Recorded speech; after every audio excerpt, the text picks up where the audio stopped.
Alors, vidéo de la correction des vacances pour les sixièmes. Dans le numéro 47, c'était un trapèze. Et vous aviez deux figures, la A et la B. La A ressemblait à celle-ci. Bon, on n'a pas vu, nous, de formule pour calculer l'aire d'un trapèze. Donc, ce qu'on va faire, c'est qu'on va le découper. On va le découper en un rectangle et en un triangle. J'ai calculé l'aire du rectangle, j'ai calculé l'aire du triangle, la base, multipliée par la hauteur, divisé par 2, ça fait 6, 6 et 6, ça fait donc 12 cm². Ça, c'était le petit a du 47. Pour le petit b. Pour le petit b, j'ai fait exactement la même chose. Je l'ai découpé en un rectangle, 2 x 5, 10 cm², et puis j'ai découpé aussi en un triangle. Ce triangle-là, base multipliée par hauteur divisé par 2, il faut savoir que la base et la hauteur, ce sont deux côtés qui sont perpendiculaires. C'est donc le côté de 3 de longueur et de 4 de longueur qui sont perpendiculaires. 3 x 4, ça fait 12, divisé par 2, ça fait donc 6 cm². L'aire totale, c'est 16 cm². Voilà. Et voilà comment ça se présente, hein. Ne le présentez pas différemment. Ok? Vous aviez ensuite le 48. Alors, le 48, c'était une figure, en fait, qui était une partie de rectangle avec un demi-cercle. En fait, si on regardait bien, ce demi-cercle-là, c'était celui qui manquait à l'intérieur du rectangle. Donc, c'était ni plus ni moins, c'était un carré peut-être. Pardon, c'était un carré. Donc, en fait, j'ai pris ce demi-cercle-là et j'ai fait comme si, en fait, je le mettais ici. Donc, en fait, ça revient à calculer l'aire du carré. Côté fois côté, ça fait 25 décimètres carrés, puisque les longueurs, c'était en décimètres carrés.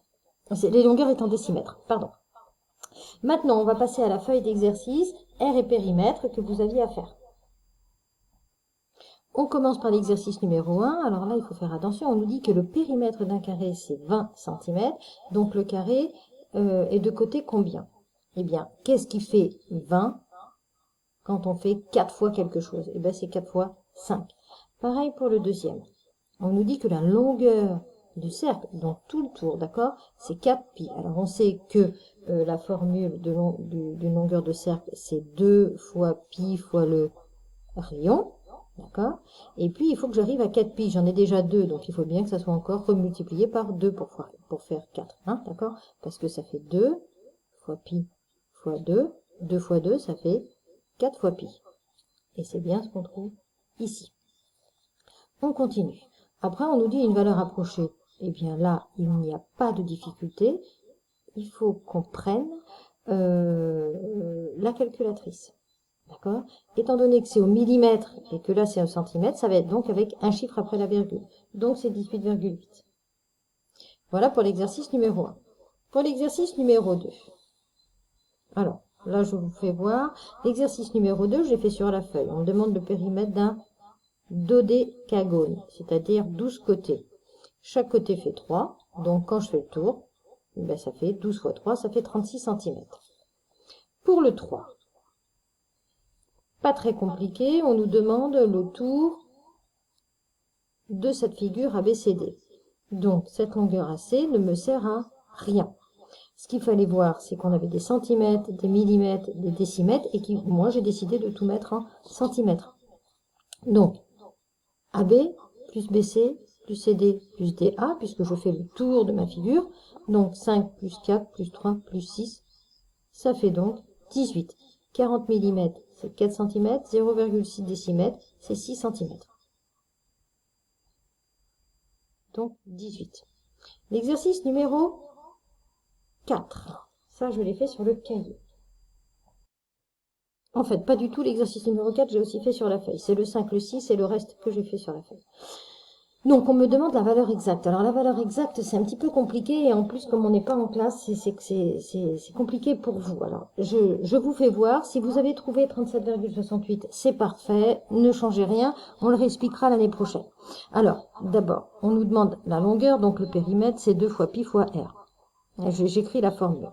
R, c'est 6. Donc, je remplace par 6. Et comme tout à l'heure, ici, là, en fait, il faut faire, pour la valeur exacte, c'est 2 fois pi fois 6. Je fais 2 fois 6, ça fait 12, donc ça fait 12 fois pi. Voilà la valeur exacte. Parce que pi, c'est un nombre qui ne se finit pas.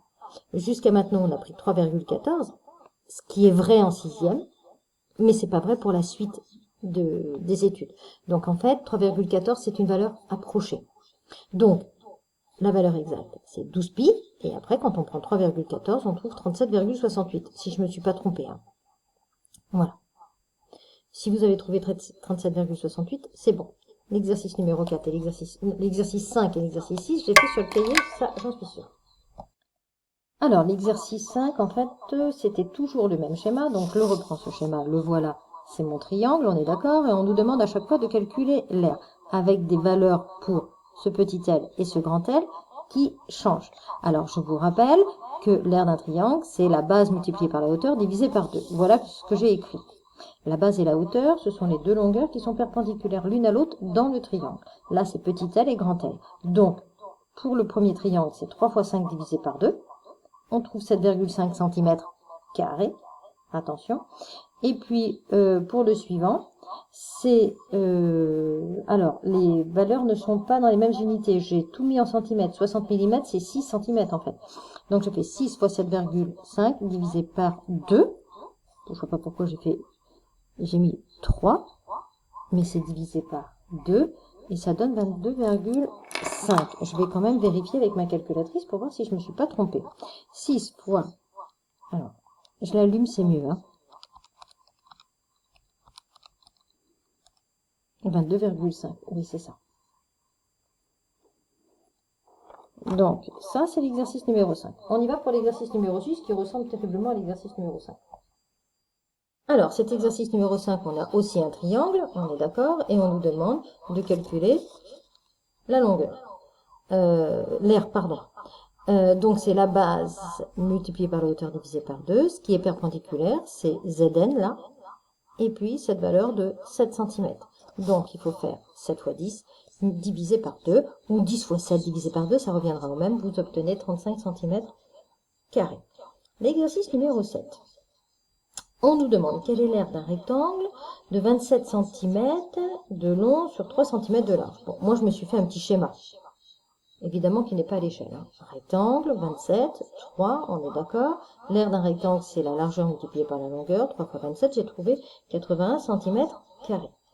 Et on nous demande de trouver un carré qui aura la même aire.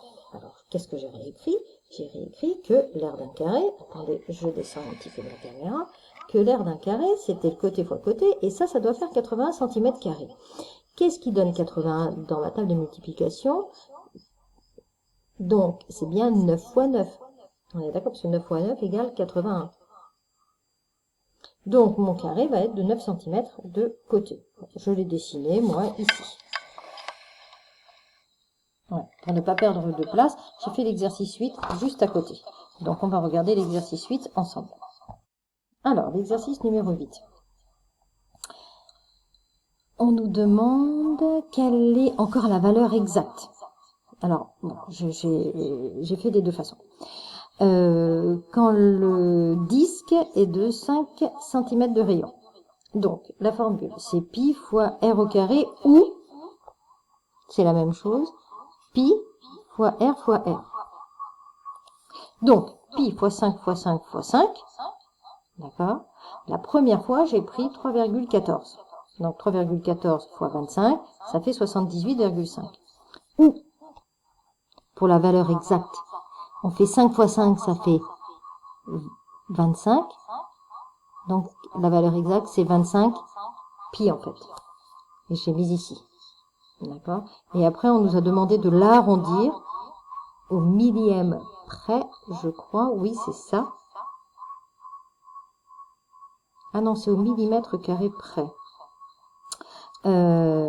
C'est pas grave, ça fait toujours 78,5.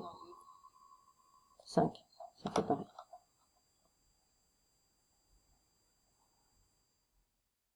Et pour l'exercice numéro 9, je l'ai fait sur la feuille. Ni plus ni moins. Quel est le côté du carré quand l'aire est égal à 16? Ça fait 4, parce que 4 fois 4, ça fait 16. Quand c'est 4,5, ça fait 20,25. Quand l'aire est de 25, le côté est donc de 5. Et quand l'aire est de 100, le côté est de 10. Voilà. Donc c'est une vidéo qui est assez lourde pour prendre toutes les corrections. Donc je vous donne lundi et mardi pour bien finir vos corrections.